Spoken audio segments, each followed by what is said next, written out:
welcome back to my channel. Welcome if you're new. Don't forget to hit the subscribe button and the bell, that way you get notified whenever I post new videos. Today I wanted to talk about an illness. I've never done a video on this before, but so many of you have asked me and requested this video, and my main goal is to raise awareness on this illness. So a few months ago I was diagnosed with endometriosis, and if you're a male watching this, you don't like period talk or things like that, then you know, just a disclaimer, it's going to be a lot of period and women talk in this video, but I want to raise awareness on this illness because, quite frankly, before I was diagnosed I had no idea about this illness. A lot of women have it and they don't know that they have it, and it can get very serious because it can keep you from having kids, and also just the pain, the physical pain that it causes is just insane. So if you don't know what endometriosis is basically, so I'm not a doctor, so I'm going to try and explain this the best way that I can, but basically endometriosis is a disease. First of all, they don't know the cause of it. They don't know where it's coming from, and more and more women have it. I don't know the percentage. I'm gonna try and put it here, but a lot of women actually have it and they don't know that they have it. I think I've had it ever since I started getting my period. So what it is it's a disease where cells of your uterus grow outside of your uterus. And then when you get your period, they behave in a way as if they were, as you know, it can start bleeding, and it's outside of your uterus. It can go on your bladder, it can go on your intestines and just the surrounding organs. And I've also heard cases where it went up into the lungs and the brain. So I'm not really sure about that, but that's something that my doctor has talked about as well. So it spreads, and it kind of spreads like metastatic cancer cells, where it just keeps spreading. And that's the thing where it starts to get dangerous, because it can go on your ovaries, and it's causing a lot of scar tissue, which is why over time it starts hurting more and more every time you get your period, and the pain sometimes is really excruciating. So that's basically what it is. You can look it up on Google and Google like images. That way you see it. It's kind of like it's forming like scar tissue, and they haven't found a real cure for it. I believe that it can be healed just like any disease, and I believe that's my approach. I believe that anything that we have, we can attract subconsciously, as in a way to me, every illness is psychosomatic. The illness is just like a symptom of an underlying bigger root issue. The symptoms that I had was I would be in excruciating pain to the point where I couldn't go to school.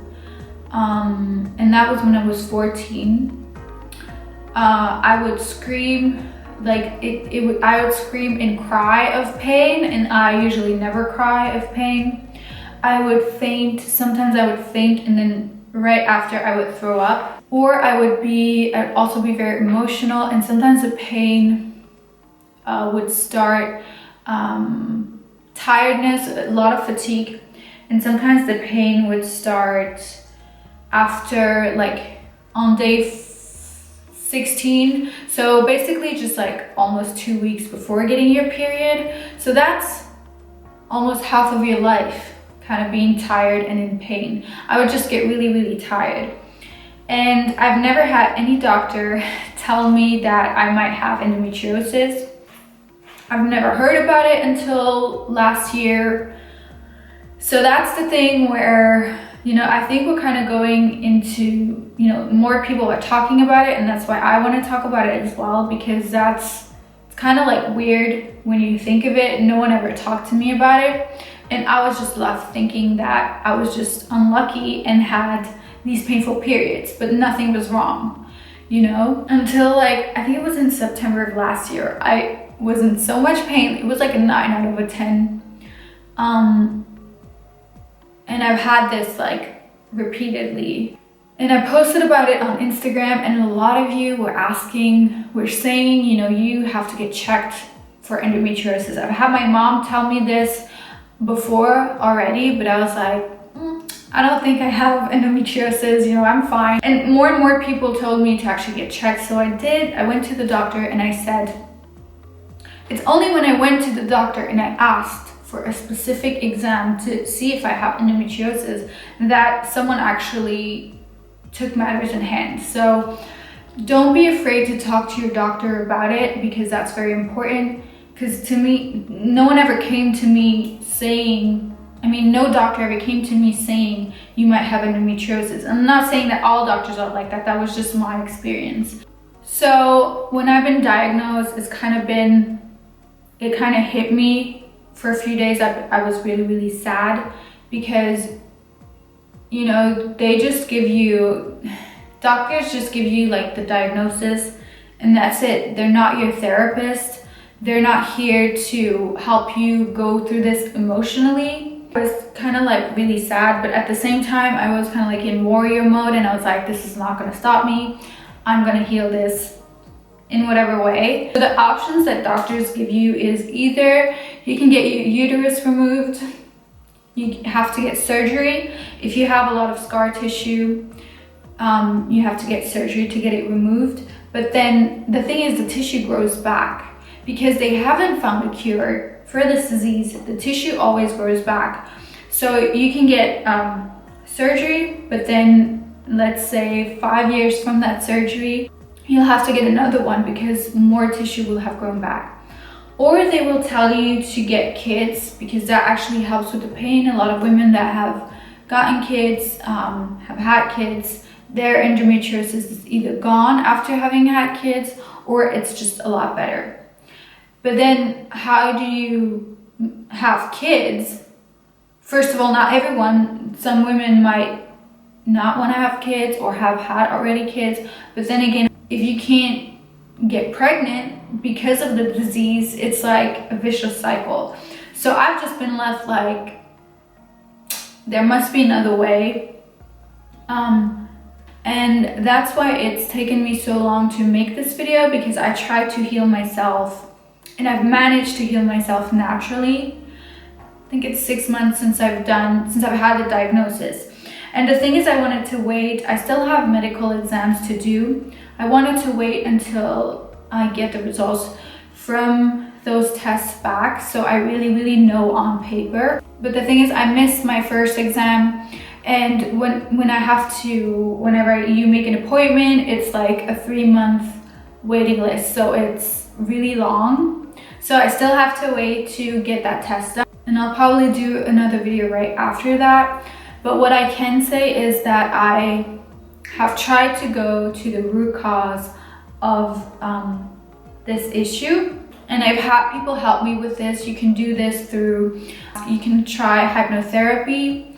You can, if you're interested in those alternative ways of healing yourself, you can, first of all, I would suggest you look into Louise Hay. She's amazing. She has a book that's called You Can Heal Your Life, and she talks a lot about diseases, and she actually says incurable diseases don't have a direct, like, people don't know where it's coming from. It's coming out of nowhere, and she says that is where it has to go back. Like, it's coming out of nowhere and it has to go back to nowhere.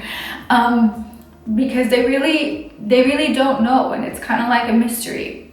So for me, if you've been following me, you know that I'm very in tune with my higher self, my higher guidance, and I have actually asked, I've asked to be shown the root cause of my illness in a dream. And it's like, I've asked it and I've got it like, just like that. And it was amazing the way it was shown to me. And it makes a lot of sense why I attracted this illness. Our bodies are so intelligent, and sometimes our bodies doesn't matter which illness it is, but our bodies attract illnesses for us to be able to It's like, hey, look at me, there's a problem here. You have to look at that. You haven't been looking at that, and you have to heal that. That's very often how our bodies work. It's to tell us something. And so my body attracted this illness for a very specific reason. And it's been more in a subconscious way to protect myself. I know that sounds really complicated, but it's been more, my body attracted this in a way to protect itself. Once I knew the root cause, I also went to a healer, and I'm gonna link her information down below. I've done a few sessions with Amanda Ronson. She's amazing. She's my friend. We've become friends through this, and she does inner child work. She does past life regression. She does anything basically that you want to heal, especially like physical conditions. She goes right to the root of that issue, and then she works to get that cleared and heal you from whatever it is that was holding you back and from your illnesses. And she's really good. She puts her heart and soul into this. So I definitely highly recommend her. If you want help, it's very important that we get help that we need, whether that's with certain doctors, therapists, hypnotherapists, whatever it is that you need, or just a mentor. Support is very, very important. So I use a very specific method to heal myself that I talk about more on my website, starseedsmission.com. So if you're interested in alternative ways of healing, if you want to learn how to heal with energy, if you're into that stuff, I definitely recommend you take a look on my website. It's very powerful work, and I work, the way that I can explain it is I work outside of time. So the results that we get are, it's kind of like you make a quantum leap, and it's just, I've been definitely seeing results. My pain has diminished a lot. I've got confirmation that I've healed myself in a way that it's not spreading anymore. So that is amazing. Now, the only thing that I want to see is, you know, where I'm at with the scar tissue, if there's still a lot of scar tissue. Also, one last thing that I would like to mention is never substitute Western medicine for like healing therapy. Both are necessary in certain cases, and do what works best for you. If something's not resonating with you, then don't do it. Do what you feel is good for you. Western medicine is more used to, is amazing when we need surgery, when we need emergency treatment. That's when it is amazing. When it comes to healing the root issue of an illness, that's where alternative healing comes in, and that's why it's so important to combine the two, especially if you're having, you know, an illness that does at one point require surgery or chemotherapy or anything that's like very harsh. But finding the root cause of your issue gives you clarity, and once we work, it's like pulling weeds in the garden. You can just cut it, it will constantly grow back. But if you cut the thing at the roots and you really go deep and you go inward and you go search for what it is, like, why did I attract this into my reality? That's when you can heal it, and that's where it will not come back. I can guarantee you that. If you want to go further into this, I talk about this on my website a lot more. I also created a program to connect with your higher guidance, to connect with yourself, and that program also has my way of healing yourself in it. So I definitely recommend that. And otherwise, thank you so much for watching this video. I truly want to help raise awareness with endometriosis because most people don't know what it is. I didn't know what it was. And we have to do something about that. So I hope you guys enjoyed this video. Definitely post your experience in the comments, because that is truly how we can help one another, is through our experiences. You guys learn through me, but I also learn through you guys. Don't forget to give this video a thumbs up if you want more content, and I love you guys, and I will talk